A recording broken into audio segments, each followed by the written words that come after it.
Hello student, good morning all of you. Icon prep YouTube channel में आपका स्वागत है। हमारे स्कूल का नाम है आइकन प्रेप पब्लिक स्कूल, ठीक है। आइकन का अर्थ ही होता है सबसे अलग छवि बनाना। तो जैसे कि आप लोग पहले से भी देख रहे हैं, जो हमारा स्कूल हमेशा से सबसे अलग है। यहाँ कंपटीशन की तैयारियाँ होती है। यहाँ पे जितने भी सैनिक स्कूल है, CHS है यानी कि बनारस हिंदू स्कूल, ये सभी जगह की तैयारियां यहाँ होती हैं। अभी बहुत सारे स्कूल ऐसे हैं जिन्होंने न्यूज़ चैनल में या पेपर में सुना जो 3 महीने की फ़ी नहीं लेनी है गार्जियन से, तो उन्होंने ऑनलाइन पढ़ाई कर बंद कर दिया। लेकिन हमारे स्कूल में ऐसा नहीं है। अभी तक लगातार जो है बच्चों से हम लोग जुड़े हुए हैं और हमेशा चाहते हैं जो बच्चों को कुछ अच्छा दे, नया करे, बच्चा कभी भी पढ़ाई से दूर ना हो। और हम लोग अभी भी उस वीडियो के माध्यम से आप तक पहुंच रहे हैं और आपको एक हमेशा नया कुछ देने का कोशिश कर रहे हैं ताकि आप पढ़ाई से हमेशा जुड़े रहें। इससे पहले हम आपको क्लास 5 में चैप्टर 1 जो है देश हमारा कविता था, जो हम आपको पढ़ा चुके हैं, ठीक है। और उसका भावार्थ, क्वेश्चन आंसर सब PDF के माध्यम से आपको होमवर्क के रूप में दिया गया था। आज मैं पढ़ाने जा रही हूँ चैप्टर 2 यानी कि पार्ट 2, ईमानदार किसान। ईमानदार किसान जो एक कहानी है। इसमें रायगढ़ के राजा जो थे भानु प्रताप सिंह, उन्होंने ये निर्णय लिया जो क्या गरीबताई जो है या निर्धनता जो है उसमें भी कोई व्यक्ति ऐसा है जो अपने आदर्श पर टिका रहेगा। उनके मन में ये विचार उत्पन्न हुआ और वो अपने ही राज्य में इस बात को ढूंढने के लिए, ऐसे व्यक्ति को ढूंढने के लिए चल पड़े, परीक्षा लेने के लिए चल पड़े। तो हम लोग पढ़ने जा रहे हैं ईमानदार किसान। तो एक ऐसा ईमानदार किसान था जो अपनी गरीबताई में भी क्या था, अपने आदर्श पर टिका हुआ था। तो ये कहानी जो हम पढ़ रहे हैं इसका मूल भाव यह है जो हमें अपने आदर्श, अपने सिद्धांत कभी नहीं खोना चाहिए, चाहे जितनी भी परेशानी आए, कठिनाई आए, लेकिन हमें अपने आदर्श, अपने सिद्धांत पर टिका रहना चाहिए। और सबसे बड़ा हमारा आदर्श और सिद्धांत होता है वो है हमारी ईमानदारी। आप जानते हो हर चीज़ की एक वैल्यू होती है यानी कि मूल्य होता है, और वो मूल्य जो होता है वो क्या होता है, हमारे अस्तित्व से जुड़ा हुआ होता है। जैसे कि हम कहीं भी काम कर रहे हैं, कहीं भी काम करना है, कोई हमें देख रहा है कि नहीं देख रहा है, देख के कोई काम कर रहा है वो मजदूरी कहलाता है, दिखा के काम करना मजदूरी कहलाता है। लेकिन बिना दिखाए हुए हम ईमानदारी से कहीं काम करते हैं, वही उसका मूल्य कहलाता है। तो वही क्या होगा, आदर्श होगा, हमारा वो सिद्धांत होगा। चाहे जितनी भी परेशानी आ जाए लेकिन हम उससे डिगे नहीं हैं, अपने सिद्धांत, अपने आदर्श पर क्या है, टिके हुए हैं। तो इसी आदर्श और सिद्धांत के महत्व को बताते हुए आज हम लोग पढ़ने जा रहे हैं कौन सा पाठ, ईमानदार किसान, जो कहाँ की कहानी है, जो रायगढ़ की कहानी है। और राजा भानु प्रताप वहाँ के राजा थे रायगढ़ के, और जो बहुत ही न्यायप्रिय राजा थे। न्यायप्रिय का अर्थ होता है जो अच्छे से प्रजा के साथ न्याय करे। जैसे कि हम लोग लिखे भी हैं यहाँ शब्दार्थ में आपका न्यायप्रिय, न्याय को पसंद करने वाला। राजा भी कितने तरह के होते हैं, कुछ राजा ऐसे होते हैं जो न्याय को पसंद करते हैं, अपनी प्रजा को अपनी संतान के जैसे देखभाल करते हैं। कुछ राजा ऐसे भी होते हैं जो प्रजा को संतान के जैसे नहीं, प्रजा को ही उल्टे चूसते रहते हैं, वैसे भी राजा होते हैं। तो ये भानु प्रताप सिंह जो थे रायगढ़ के राजा, वो क्या थे, न्याय को पसंद करने वाले यानी कि न्यायप्रिय राजा थे। न्यायप्रिय राजा थे तो उनके मन में ये भाव उत्पन्न हुआ जो क्या कोई ईमानदारी पर टिका रह सकता है, कब, गरीबी में। तो ये बात तो सच है, शुरू से ही ऐसा होते हुए आया है। सच जो है वो गरीब के पास अधिक होता है, वो उसका खजाना वही है। अमीरों का खजाना तो बहुत सारा धन दौलत होता है, लेकिन गरीबों का खजाना जो है ईमानदारी और सच ही होता है। तो अब आपको हम ये पाठ का मूल भाव बता चुके हैं। थोड़ा सा कठिन शब्द है यानी कि शब्दार्थ, उस पर थोड़ा ध्यान दे लेते हैं, ठीक है। निर्धनता का अर्थ हुआ गरीबी, आदर्श का अर्थ हुआ अच्छे सिद्धांत, और आदर्श का अर्थ हुआ अच्छे सिद्धांत। परीक्षा का अर्थ हुआ जांच। प्रशंसक, प्रशंसक का अर्थ होता है हमारी प्रशंसा करने वाला, मतलब कौन हमारी तारीफ कर रहा है उसे हम क्या कहते हैं, प्रशंसक कहते हैं। तो प्रशंसक का अर्थ होता है तारीफ करने वाला। व्यतीत का अर्थ होता है बीतना, यानी कि हमारे ऊपर जो बीत रहा है वो हम ही जानते हैं। नहीं कहते हम लोग अरे मेरे ऊपर जो बीत रहा है वो हम ही जानते हैं, दूसरा कोई नहीं समझ सकता, उसी को हम लोग कहते हैं व्यतीत। विचार मग्न, सोचने में लीन, है ना। गिन्निया, गिन्निया जो है वो एक प्रकार का क्या है, स्वर्ण मुद्राओं में खजाना है, जो सोने के सिक्के जो होते हैं। जैसे अभी चांदी के सिक्का आप लोग देखते होइएगा, धनतेरस के समय जो है खरीदा जाता है, या घर में भी बहुत सारे बच्चों के घर में भी चांदी के सिक्के होते हैं। उसी तरह से सोने के सिक्के होते थे और थोड़ा सा वो मोटे मोटे टाइप के होते थे, उन्हें गिन्निया कहा जाता था, ठीक है। और उसी में जो है बिल्कुल पतला बना करके पीट पीट के गोल गोल बना रहता था, वो असरफी कहलाता था, ठीक है। उसी तरह सोने, ये सब पुरानी मुद्राओं में इसका नाम हुआ करता था। तो सोने के सिक्के, उसके बाद स्वर्ण कलश, सोने का घड़ा, इनाम, पुरस्कार, मिसाल, उदाहरण, नमूना, इनकार, मना करना, प्रजापालक, प्रजा का पालन करने वाला, भौचक्का रह जाना। हम लोग नहीं कहते अरे उसकी बात सुन करके तो हम भौचक्के रह गए, अर्थात आश्चर्य चकित रह गए। उसके बाद सुन करके हम क्या रह जाते हैं, आश्चर्यचकित रह गए। उसी को क्या कहते हैं, भौचक्के रह जाना। भौचक्के रह जाना एक तरह का मुहावरा है, ठीक है। और ये रह जाना जो है उसका अर्थ होता है आश्चर्यचकित हो जाना। तो ये सब आपको हम कठिन शब्द बता दिए, पाठ का मूल भाव बता दिए। अब आप लोगों को हम क्या पढ़ाने जा रहे हैं, पाठ पढ़ाने जा रहे हैं। और वो है हमारा पाठ क्या, ईमानदार किसान। जो कहाँ की कहानी है, वो रायगढ़ की कहानी है। रायगढ़ के राजा कौन थे, राजा भानु प्रताप सिंह। और उनके मन में जो है ये विचार आया, जो क्या कोई ऐसा है जो गरीबी में क्या कर सकता है, गरीबी में अपने आदर्श पर टिका रह सकता है। इसी खोज में वो निकल पड़े। उन्हीं के राज्य में क्या था, एक किसान था जो बहुत ईमानदार और बहुत ही परिश्रमी था। बहुत ईमानदार और बहुत ही परिश्रमी था। किसी भी वस्तु के लिए उनके मन में भूल से भी कभी लोभ नहीं होता था। वो ऐसा किसान था जिसके मन में कोई लोभ नहीं होता था। जो हमारे उसके पास है उसी में वो हमेशा खुश रहता था। जो उसे मिलता था लगता था वही हमारा अपना है।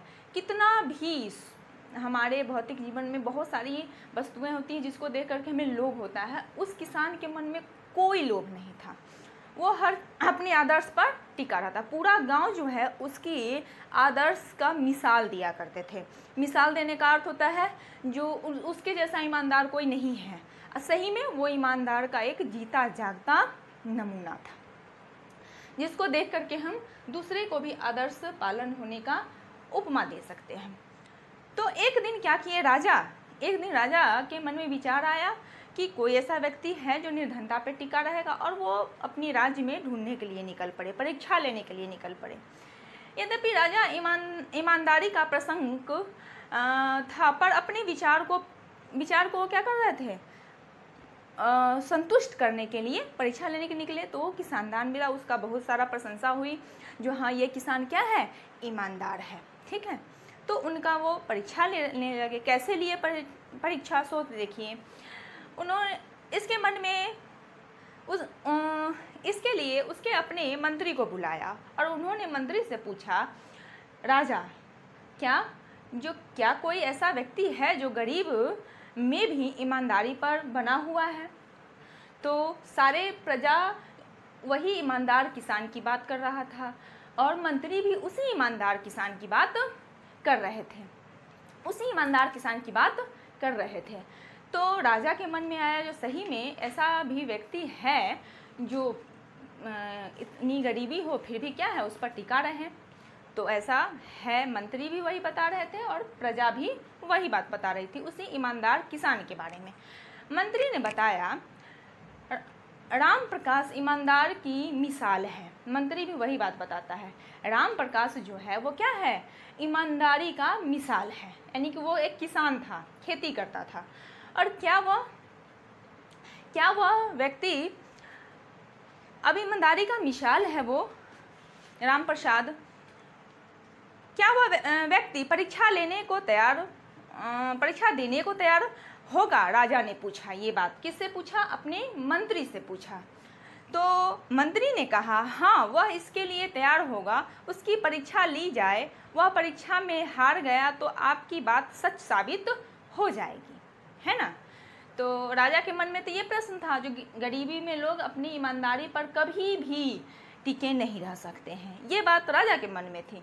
लेकिन ईमानदारी की मिसाल जो है राम प्रकाश था, जो उन्हीं की राज्य में रहता था और वो किसान था। पूरा समाज उसकी प्रशंसा कर रहा था, यहाँ तक कि मंत्री भी उसकी प्रशंसा कर रहे थे। तो राजा ने विचार क्या किया, चलो उसका हम परीक्षा ले लें। कैसे परीक्षा लिया जाए? परीक्षा देने के लिए तैयार है। तो राजा के मन में है जो हमारी बात सच साबित तभी हो गई जब वो परीक्षा देगा और हमारी परीक्षा में असफल रहेगा। असफल रहने का अर्थ यानी कि वो अपनी ईमानदारी पर टिका न रहे। ऐसा होते ही मंत्री और राजा दोनों विचार विमर्श किए और ईमानदार किसान यानी कि राम प्रकाश का परीक्षा लिए। 2-3 दिन व्यतीत हो गए। एक दिन राम प्रकाश अपने खेत में हल चला रहा था कि उसका हल किसी कठोर चीज़ से टकराया, ठीक है ना। उनके परीक्षा में बात क्या आई? तो बात ये आई लेने के लिए जो राजा क्या किए, एक सोने के कलश में बहुत सारे स्वर्ण मुद्राएं भर करके और राम प्रसाद के खेतों में जा कर के रखवा दिया गया मंत्री द्वारा, ठीक है, ताकि देखा जाए जो वो ईमानदार है। अगर सोने का कलश उसे मिला, खेत कोई जोत रहा हो, हल चला रहा हो अपने खेत में और उसे कुछ वहाँ पे मिल जाएगा तो क्या सोचेगा, अरे यहाँ तो कोई देखने वाला नहीं है, ये मिला सो मेरा ही है ना। इसके कारण राजा उस सोने के कलश को वहाँ रखवाए थे, ठीक है, ताकि उस किसान को मिले और वो किसान जो है क्या निर्णय लेता है, उसकी ईमानदारी की परीक्षा लेनी है। वहाँ पर कोई देखने वाला नहीं है, कोई राम प्रकाश ये जान भी नहीं रहा है जो राजा उस कलश को रखवाए हैं। वो तो यही समझता है हमें बहुत बड़ा खजाना मिला, चलो हमारी गरीबी दूर हो गई। लेकिन सही में वो किसान क्या था, बहुत ईमानदार था।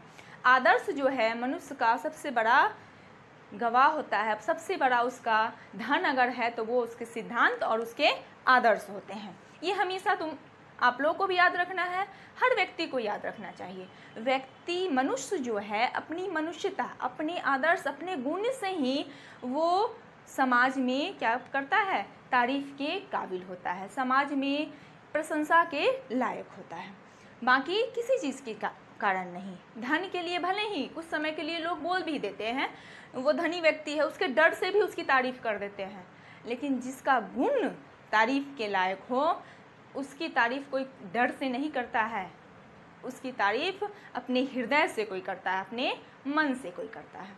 तो उसी तरह से वो स्वर्ण कलश में उसका हल टकराया। अब क्या हुआ सो देखिए, उसने झुककर मिट्टी हटाई तो उसे सोने का एक कलश नजर आया। राम प्रकाश ने घड़ा बाहर निकाला और कलश में सोने की गिनिया और हीरे की एक अंगूठी थी। उसमें क्या था, सोने की गिनिया, जो अभी हम आपको बताए हैं, सोने की गिनिया का अर्थ होता है सोने के सिक्के रखे। और उसके बाद क्या किया, वो अंगूठी रखी हुई थी। गरीब राम प्रकाश के लिए यह कलश किसी बड़े खजाने से कम न था।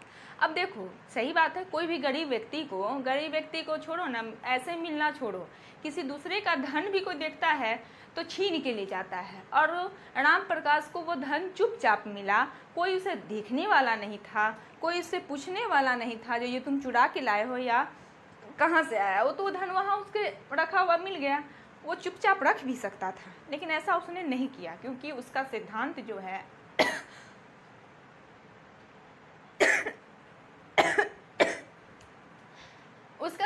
जो है उसके लिए सर्वोपरि था। तो वो क्या किया, सोने के कलश को जरा वो सुनिए आप लोग। बहुत विचारने के पश्चात वह स्वर्ण कलश लेकर सीधे राज दरबार में गया। उसने राजा को सारी बातें सच सच बता दी। अब देखिए, पहले राजतंत्र था तो प्रजा जो भी करते थे वो हमेशा राजा के पास न्याय के लिए जाते थे, चाहे कोई भी ईमानदार व्यक्ति हो वो वही काम करता था, राजा के पास न्याय के लिए जाता था। और वो तो इतना ईमानदार था, जो स्वर्ण कलश उसे मिलने के बाद उसमें गिन्नियाँ, सोने की गिन्नियाँ थी, अंगूठी थे, लेकिन फिर भी वो रख भी सकता था, रखा नहीं और लेके कहाँ गया, सीधे राजा के पास गया। वो राजा के पास गया, राजा उसकी ईमानदारी देखकर भौचक्के रह गए। राजा तो ये सोच रहे थे नहीं नहीं, गरीबी में कोई भी ईमानदार नहीं हो सकता है। और जब वो कलश लेके वहाँ पहुँचा तो राजा की मन की जो दुविधा थी, राजा के मन में जो संकोच था, वो संकोच क्या हो गया, दूर हो गया। और वो क्या कहते हैं वहाँ पर, राजा भौचक्के रह गया, यानी आश्चर्यचकित रह गया। लिखे भी है भौचक्का रह गया। ये एक तरह का क्या है, मुहावरे भी है, जिसका अर्थ होता है आश्चर्यचकित रह जाना, अचानक से हैरान आ जाना, जो आपने सोचा नहीं, आपने कल्पना नहीं किया, ऐसा कुछ आपको देखने को मिलता है तो हमारी आंखें, हमारे मन क्या हो जाते हैं, भौचक्के रह जाते हैं। उसी को कहते हैं हम लोग आश्चर्यचकित रह जाना। राजा बिल्कुल आश्चर्यचकित रह गए। जो देखो इस किसान की ईमानदारी, जो इस किसान की ईमानदारी को देखो, जो व्यक्ति के पास धन नहीं है, अपनी गरीबताई में वो खेतों में हल चलाता है, जो फसल होती है उसी से वो अपना जीवन व्यतीत करता है, और उसके पास ये स्वर्ण कलश मिला, फिर भी वो उसको रखा नहीं, कोई देखने वाला नहीं था, कोई उस पर इल्ज़ाम लगाने वाला नहीं था, जो हाँ तुमने चोरी की या कैसे तुम्हें मिला, वो रख भी सकता था, फिर भी उसने रखा नहीं। क्या किया, अपनी ईमानदारी का जीता जागता वो नमूना था। सही बात है, ईमानदारी का वो जीता जागता नमूना था किसान, कौन, राम प्रकाश। और उसने उस सोने के कलश को लेकर के राजा के दरबार में पहुंच गया। राजा के दरबार में पहुंच गया। मन ही मन राजा को स्वयं पर गलानी होने लगी। जब वो पहुंचा वहाँ पे तो मन राजा को गलानी होने लगी। क्यों गलानी होने लगी, क्योंकि हमारे मन में जो ये दुविधा थी, जो अब ईमानदारी नहीं है, कोई ईमानदार नहीं रह है, ये बात नहीं है, हम अभी भी लोग ईमानदार हैं। और वो तो उस समय राजतंत्र की बात थी, आज भी ये बात सच है, बहुत ऐसे लोग हैं जो ईमानदार हैं और ईमानदारी पर अपना जीवन व्यतीत करते हैं। ऐसी बात नहीं है जो हर कोई बेईमानी पर, हालांकि ये बात सच है कलयुग में बेईमानी कुछ बहुत अधिक बढ़ गया है, लेकिन ऐसी बात नहीं है जो ईमानदारी समाप्त हो गई है। अभी ही देख लो, ईमानदारी समाप्त अगर हो जाती तो धरती का सत्यानाश ही हो जाता। अभी इतना ही अधिक बढ़ने के कारण आज सारे साइंस भी फेल है। आज सारे साइंस फेल हो गए, इतनी बड़ी महामारी आई और उस महामारी को भी कोई रोक नहीं पा रहा है। आज ईश्वर के सामने सारे साइंस ही फेल है। इतनी सारी तरक्कियां हैं, जो हर तरह की दवाइयां निकलती है, लेकिन ऐसी भी महामारी आई जिसको कुछ पता ही नहीं चल रहा है, जो ये कैसे होगा, क्या होगा, कैसे इसको रोका जाए, क्या किया जाए, कुछ नहीं। लोग कमाने के पीछे भागते थे, लेकिन आज इतनी बड़ी महामारी आई कोविड-19, जिसके कारण हम जीने के लिए कमाना छोड़ दिए, यानी पैसों जीने के लिए पैसा कमाना लोग छोड़ दिया।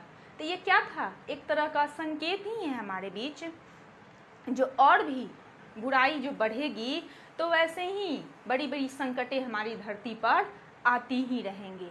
अभी से भी लोगों को बुराई को थोड़ा समाप्त करना है और क्या है, अच्छाई की ओर बढ़ना है, ताकि धरती पे भी अच्छाई बनी रहे हमेशा और बढ़ती जाए।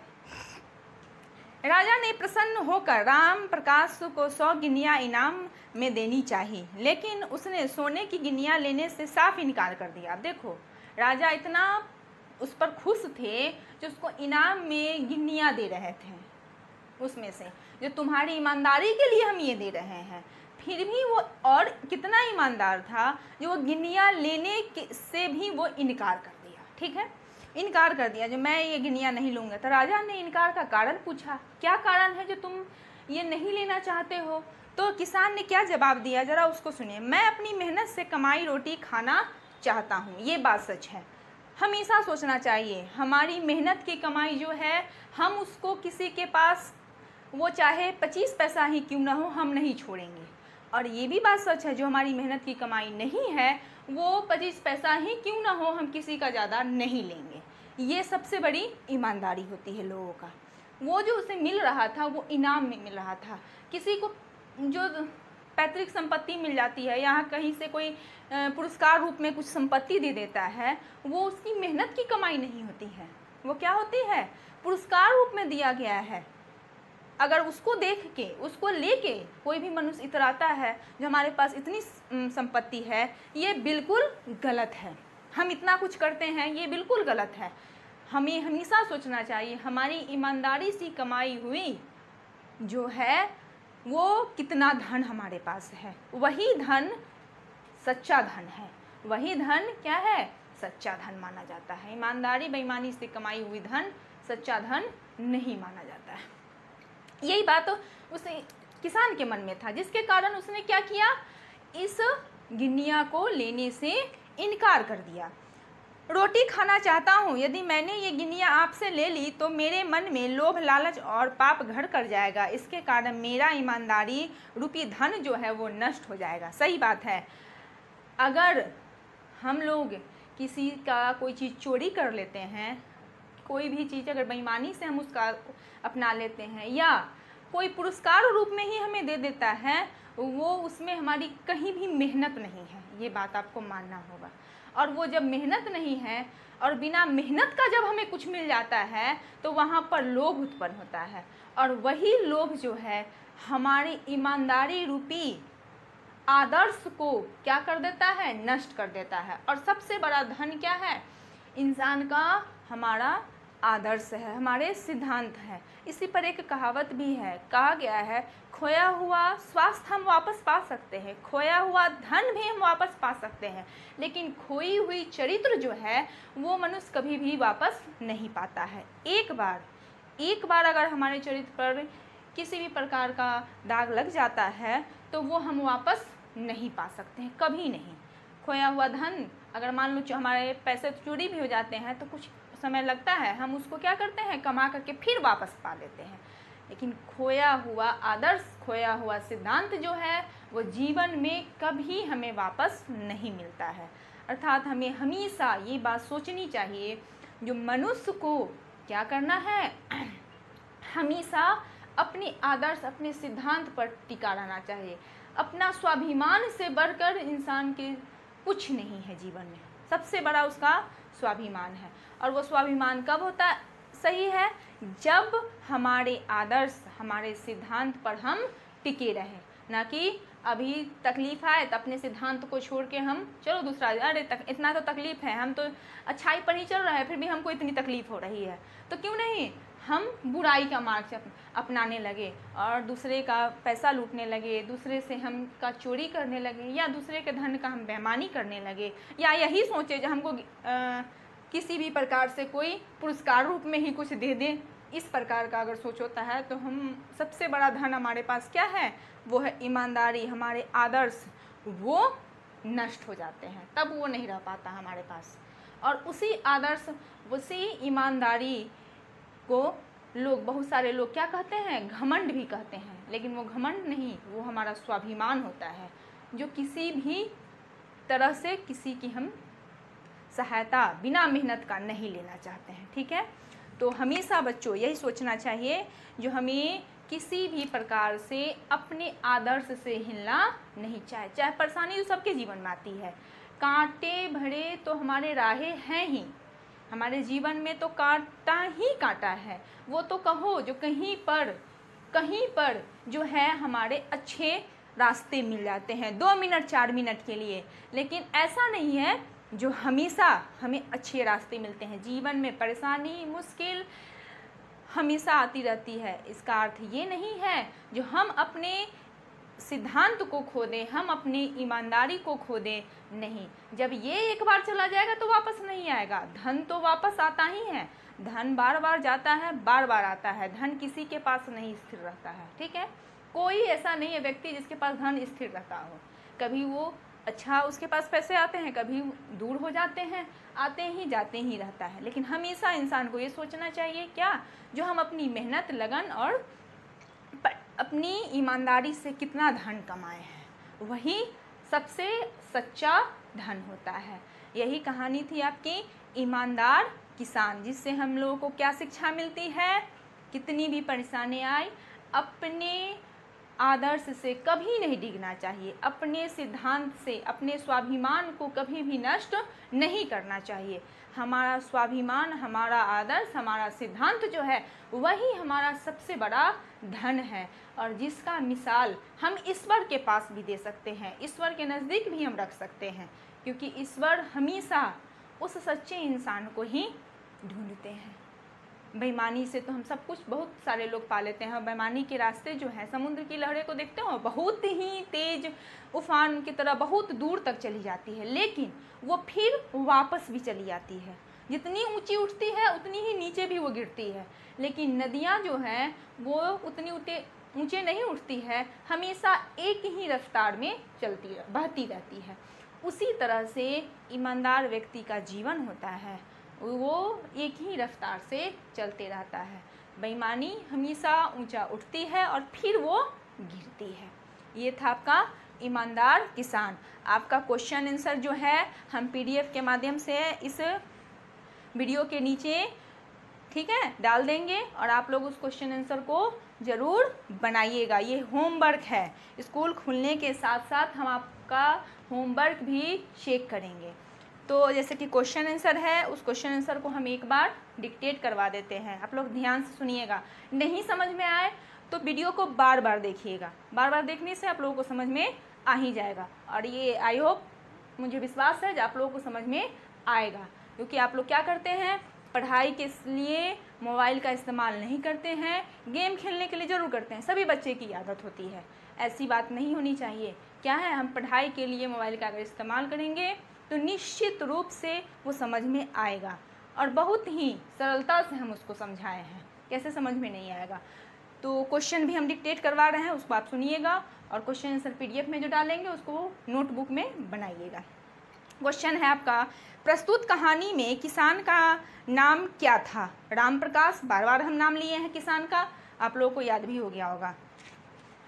राम प्रकाश का हल किस चीज़ से टकराया था? सोने के कलश से, है ना। हम डायरेक्ट आपको आंसर ही बोल रहे हैं, क्या ऑप्शन है वो आप देख लीजिएगा, स्वर्ण कलश है ऑप्शन में। सोने के कलश में राम प्रकाश को और क्या मिला? सोने के कलश में क्या क्या था? तो सोने की गिनिया थी, हीरे की एक अंगूठी थी। तो इसमें ग ऑप्शन में क और ख दोनों है, तो ऑप्शन क्या होना चाहिए? ग होना चाहिए। किसान ने स्वर्ण कलश का क्या किया? ठीक है, किसान ने स्वर्ण कलश का क्या किया? तो किसान स्वर्ण कलश लेकर के राजा के पास पहुंचा था ना, ये पढ़ाए थे ना हम आप लोगों को, तो राजा को सौंप दिया, होना चाहिए इसका आंसर। किसान की ईमानदारी देखकर राजा पर क्या प्रतिक्रिया हुई? तो किसान की ईमानदारी देखकर राजा पर क्या प्रतिक्रिया हुई थी? राजा बिल्कुल भौचक्के रह गए थे, यानी कि आश्चर्यचकित रह गए थे। ठीक है, आश्चर्यचकित रहने का अर्थ हुआ भौचक्के रहना, हैरान रह जाना। दो अर्थ हम आपको बता दिए हैं, एक तो आश्चर्यचकित यहाँ रह जाना लिखा भी हुआ है ना। आपके क्वेश्चन में भौचक्के रह जाना आंसर होना चाहिए। किसान ने राजा से सोने की गिनिया क्यों नहीं ली? किसान ने राजा से सोने की गिनिया क्यों नहीं ली? क्योंकि वह अपने परिश्रम से पाना चाहता था। किसी के दिए हुए उपकार को वो क्या समझता? एहसान हो जाता है। सही बात है, कोई हमारे ऊपर उपकार करता है वो हमारे लिए एहसान है, ये हमारी भी सोच है। कोई हमारे ऊपर उपकार क्यों करेगा? हमारे पास ईश्वर ने क्या नहीं दिया? हमारे पास ईश्वर ने दिमाग दिया, इतना सुंदर हमें आवाज़ दी है, इतना सुंदर हमारे पास काबिलियत दी है, तो हम क्यों किसी का एहसान लेंगे? हम खुद से कमा के खुद कर सकते हैं, ऐसा सोच हमेशा होना चाहिए। तो वह परिश्रम से पाना चाहता था। मौखिक प्रश्न, राजा का नाम क्या था? वह कहाँ के राजा थे? राजा का नाम भानु प्रताप सिंह था, वह रायगढ़ के राजा थे। ठीक है। राम प्रकाश कैसा व्यक्ति था? राम प्रकाश एक ईमानदार किसान था। ठीक है, आंसर सारा हम बताते जा रहे हैं। हल चलाते हुए राम प्रकाश को क्या मिला? हल चलाते हुए राम प्रकाश को सोने का कलश मिला। अंत में जीत किसकी हुई? अंत में जीत ईमानदारी की हुई, न राम प्रकाश की न राजा की। यहाँ पर दीजिएगा, अंत में जीत किसकी हुई? ईमानदारी की हुई, क्योंकि हमारे पाठ का नाम क्या है? ईमानदार किसान। तो अंत में जीत हुई किसकी? ईमानदारी की। राजा का जो सोच था वो गलत निकला। राजा ने इनाम में राम प्रकाश को कितनी गिनियाँ देनी चाहिए? राजा ने इनाम में राम प्रकाश को कितनी गिनियाँ देनी चाहिए? हम आपको पढ़ाए थे, उसमें से बताइए, देखिएगा तो आपके बुक में भी है।